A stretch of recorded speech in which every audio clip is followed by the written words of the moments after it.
So I'm Jeremy Caplan, and I'm a professor at the CUNY Graduate School of Journalism, and I focus on entrepreneurial journalism and digital journalism. So the first key steps in mastering digital video would be getting to know the camera and learning how to compose basic shots.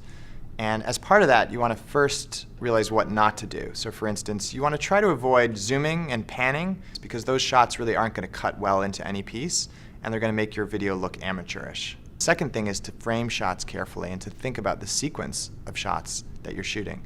So one framework that sometimes people use, for instance, in capturing a sequence of actions, is to first focus on the hands, to see what the person is doing, see the action that's actually happening, and see someone connecting with whatever it is that they're working with.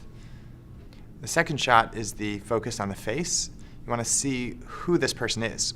The third shot would be the wide shot, showing who's in the scene and what they're doing. It's a way of establishing context and providing some sense for what's going on and who's doing what in a particular scene at a particular time.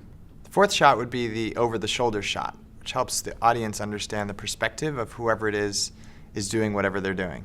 The fifth shot is a creative shot. It's an open shot, really. It's a shot that you think might be visually interesting, that will capture the world that you're looking at in some interesting new way. It could be a high shot from up above, or it could be a low shot from down below, or it could be a side shot.